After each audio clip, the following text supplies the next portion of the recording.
Okay, so talking to John Cooper about his Vietnam experiences. This is part two, and he's just crossed the oceans, the Atlantic, the Pacific, and he's back in Vietnam. He's on an aircraft carrier called the Forestall. They're up in northern part of South Vietnam by the DMZ.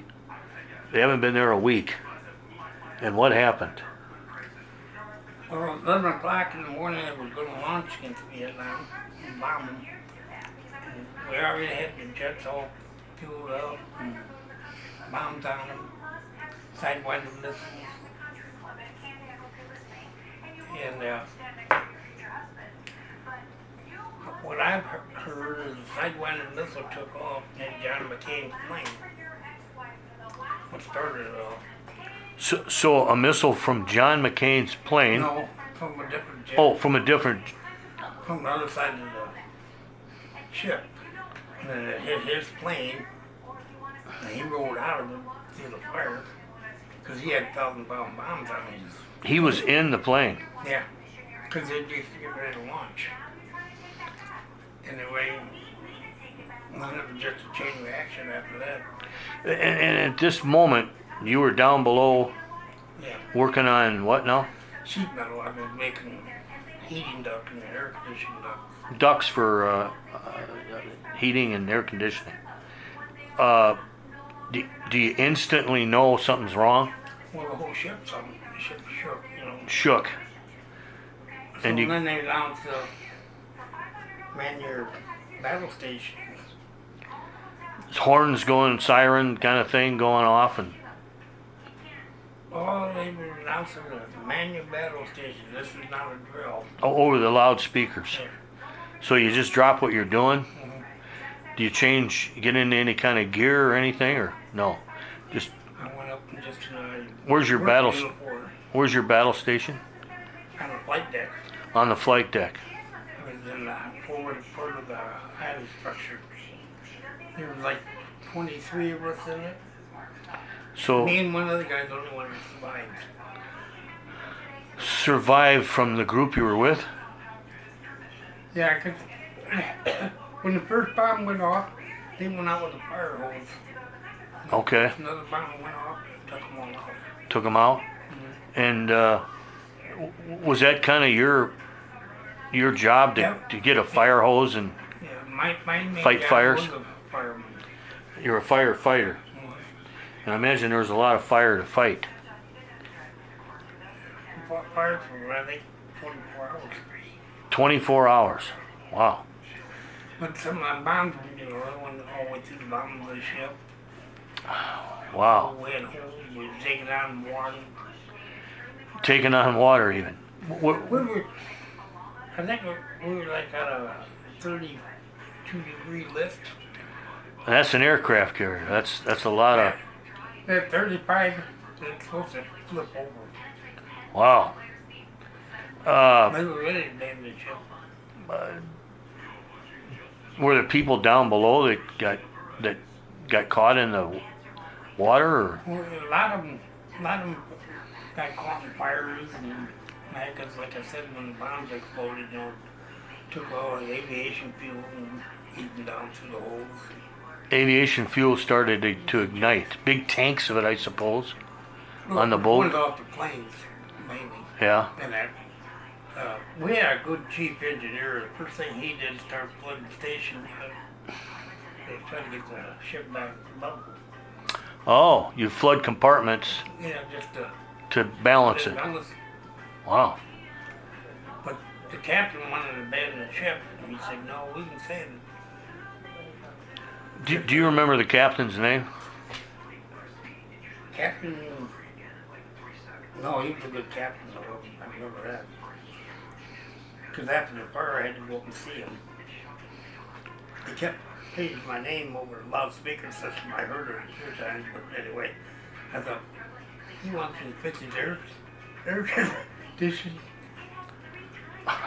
What did he want you for? Well, see, my Uncle Joe, you remember him? Yeah. Joe Smith?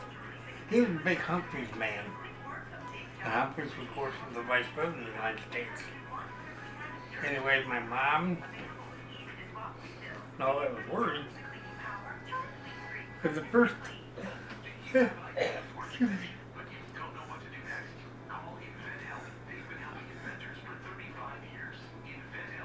I think the first one that came to the United States was, he got attacked. But anyway, he notified Humphreys. That's when I found out there were like 13 of us from Clinton County on there. Really? Yeah. 13 guys from Clinton County. Did any of them get killed? Not that I know of. Let me back up. Your uncle Joe Smith was associated with what now? With Humphreys, and he was the Vice President of the United States. Oh, Hubert Humphrey. So you had a connection with the Vice President. Well, he did. Or he did. Anyway, I remember my mother telling me that the Vice President's office of the United States called. My dad was drunk. He answered the phone. He says, "I don't know no goddamn bills. Goodbye." He hung up on him. He hung up on the office of the Vice President. No, the Vice President's Oh, office. right, Hubert Humphrey. But they was gonna, they sent a telegram to the ship, and that's why the captain was calling me. Wow, the captain was calling you for that, huh? Yeah. But I thought he wanted me to work on his air conditioning, So fighting fires. this thing goes on for 24 hours. Yeah, and see, on the plate deck, we got fog foam stations that we use for fires up there because of the fuel. And what it does, it covers it and smothers it. And the guy behind me, I was working, shooting fog foam down, trying to keep the fire away, you know. And he would push it off as fast as I could put it down because, you know, he never would train. And then some of the fog foam station got blown off the ship. Yeah. Blown out. So we had to take foam from the forward part of the ship and put a bunch of hoses together, try to get it down. Jury rigged some hoses to get the foam up there. Yeah.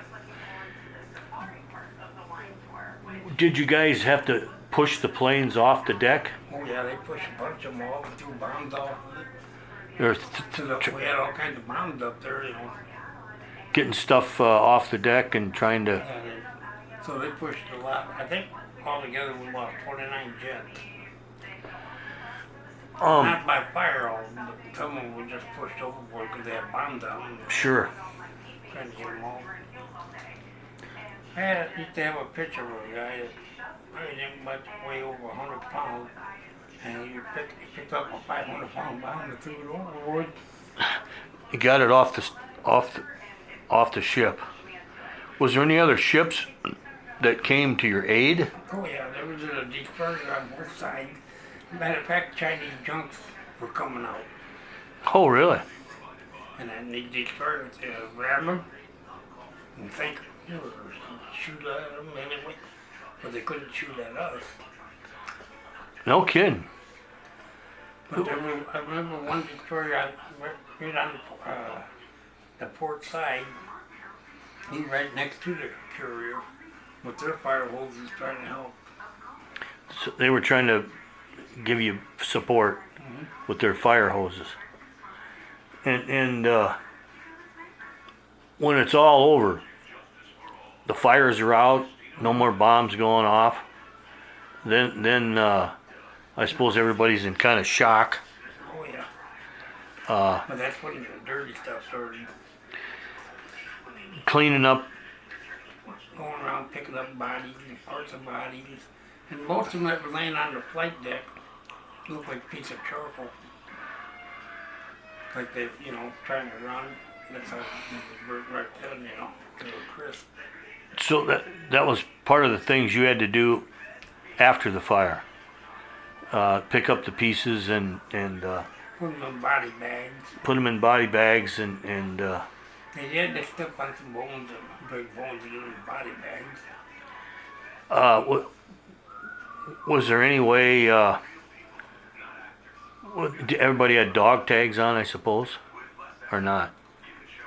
Well, They have dog tags in the yeah, Navy? we had dog tags. You know, Oh, I don't know if they were melted or what. hard to identify people. Oh yeah. What would you guess?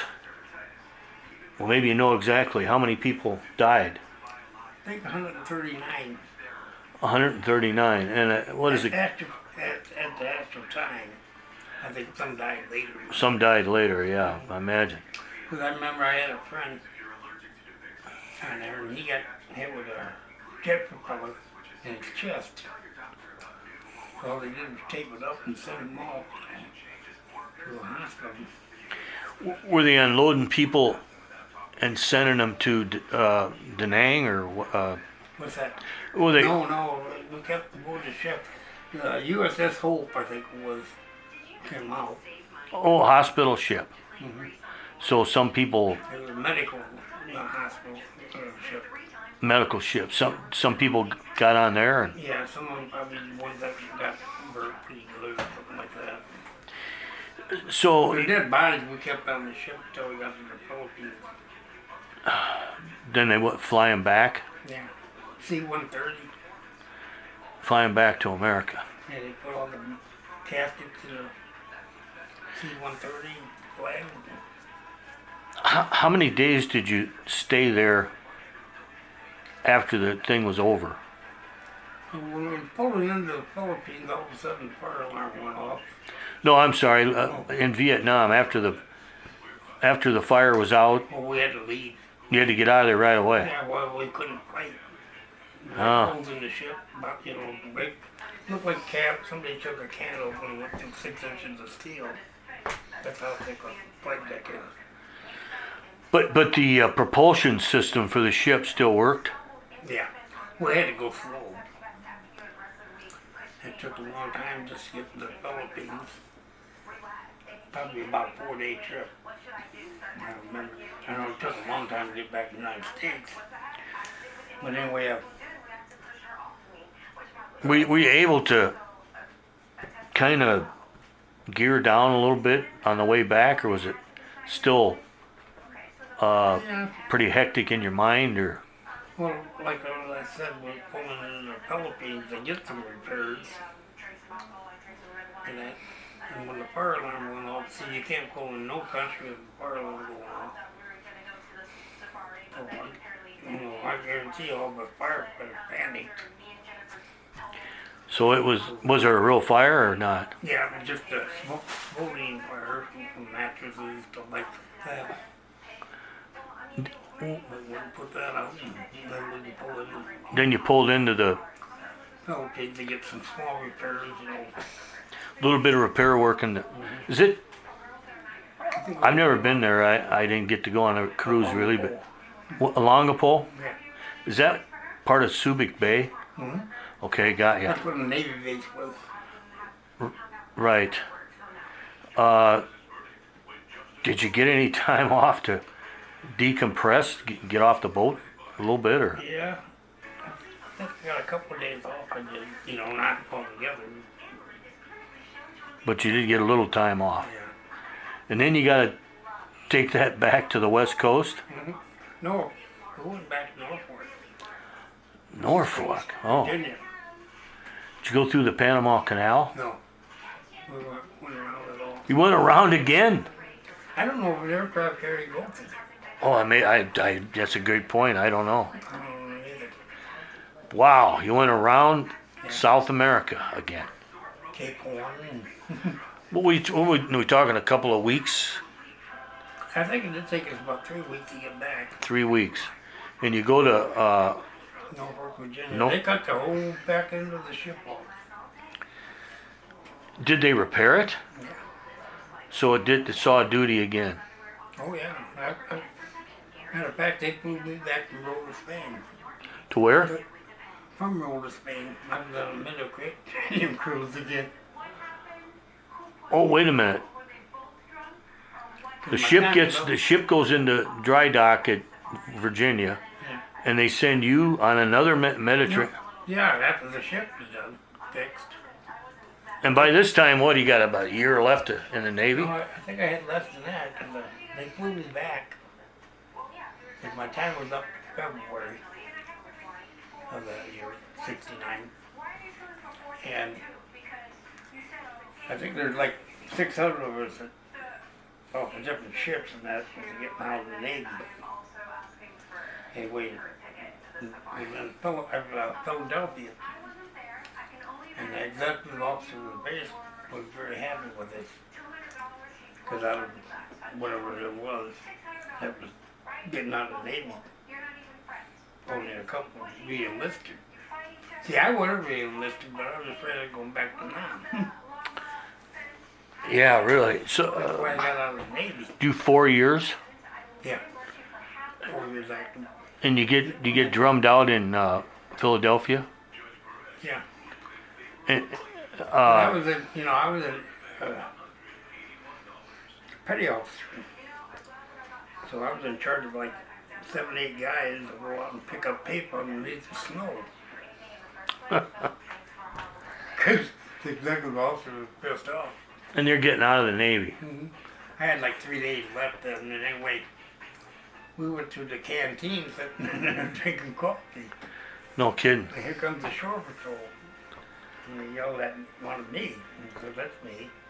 The executive officer wants to see you right now. I said, you tell the executive officer, you know where I'm at, he can come see me. You're not putting up with any baloney. Yeah. I figured, in 2 days I'm gone. Anyway, he comes over there, man, he was hot. Did you think he's smart ass? He said, I'll show you how smart you are. I can extend your ass. I thought, oh shit. Could he really, or was he just bluffing? I don't know, I think he's bluffing, but I still had my 2 years in active Navy, Navy Reserve. So you're in Philadelphia, and do you train or plane back home? Take a train or a plane back home? They had to bring you right back to where you enlisted at. Did you go to Chicago? Yeah, and then we flew from Chicago to Moline. Moline? And you're out of the Navy. Well, you got reserve. Yeah. And after my reserve time, that's when I joined the National Guard. So you end up back in Clinton, and if I remember, you got a job at DuPont's, which is a factory here in Clinton that they make cellophane, plastic coating things. Chrysler did that. That was part of the DuPont plant. It's a chemical process plant here in town, and your 2 years of Navy Reserve is over with, and you join the National Guard. Yeah, I ended up putting 25 years in that altogether. 25 years in the National Guard. We got activated for the first Gulf War. 'Cause at that time we had the 155s, the long range artillery. So you're in an artillery unit, and that's also referred to as a cannon, right? It's a big cannon and shoots big shells. I think it can fire 25 miles or something. 25 miles. That's the big one. You got to pull that along with a vehicle, right? Well, no, because it was on tracks. Oh, it's on a track. I see. These were. I gotcha. When And I joined the Guard, it was a 105. Artillery. The small one, smaller version, 105. 105. And you guys got activated for the Gulf War? Yeah, the first one. The first one. Where did they send you? We didn't start on there because I was supply sergeant. We had to get all the supplies shipped there to New York and all of our equipment. And then by that time, the war was over. All your stuff got shipped to New York, Yeah, we never did get it back. and you didn't get it back. Isn't that just crazy? I don't know where it went. So at that time, I was in the Army Reserve, and we did not get activated. I was in an infantry unit. We were kind of bummed out. Everybody wanted to go. but maybe it was a good thing we didn't. Anyway, My grandson was like that. Give me that ashtray, please. You want a mint, Paul? no, thank you. So, now you're in the National Guard, and you eventually end up in Topeka, Kansas, and you're still in the Guard. And what I kind got of transferred down there from the DuPont when they had the big layoff here to a DuPont plant there. and what kind of a unit were you in Kansas? Well, it started out as communications. We were just a detachment. So we were pretty much like the bastards of the whole Kansas Guard. Because we go to camp, and I was in charge of probably 25 people. We had 2 different sites set up. And I remember going to get food, mess sergeant. And he told me, I threw the plate of food right in his face, but he pissed me off. He said, this is the last meal you get in there until you finish KPs. I said, read the Army regulation. We don't have enough people. And I'm not giving you no KPs. He said, well, that's just the last meal, and I just threw it in his face. You were a supply sergeant down there? Yeah. But at the time, I was running a whole signal site. So I was doing Communications. 2, 3 jobs. And by this time you're what, at E6? Yeah. That's a sergeant. Sergeant first class. First class. And you're in Topeka, Kansas, and eventually the mission changes for your unit. You get a different unit, or what happened? They done away with communications pretty much. So the state of Kansas didn't have none then, once they got rid of us. And that's when I went to the artillery unit. Oh, you went to another artillery unit. The 155. Still in supply. You're Yeah. still in supply. Plus they had me doing NBC, nuclear biological, chemical warfare. Sure. So eventually you retired from that. And I think 95, maybe it was earlier, I can't remember. most people do 20 years Yeah, and get out. I had almost 30. And you had close to 30. That's what my Navy time do. It was your Navy time, right? And so you eventually you're done with the military. Yeah. 30 years worth. Yeah, and that's when all that shit started with me. You It started by PTSD. I had a lot of nightmares over the years and flashbacks. So I don't mean to put words in your mouth, but a lot of times this stuff gets compartmentalized. It gets kind of hidden in your head, Yeah, I tried to hide mine by drinking. but eventually it comes out. Oh yeah, I was on the verge of suicide. You were having a tough time emotionally, and I think that's the only way I knew how to survive was drinking.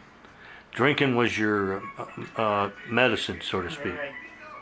But eventually That don't work. it came to a kind of a crossroads, Yeah. and I was on the verge of suicide. you got some help. Yeah, my daughter come get me after I was in a bar. I couldn't make a name of it. Anyway, and my daughter come up to get me. Because I think the owner, he knew me real well. I think he heard me talking about it, just wanted to die. Anyway, she takes me to the VA and tells this doctor he's thinking about suicide. And I looked at her and I said, no, I'm not. Because I was denying it, Sure.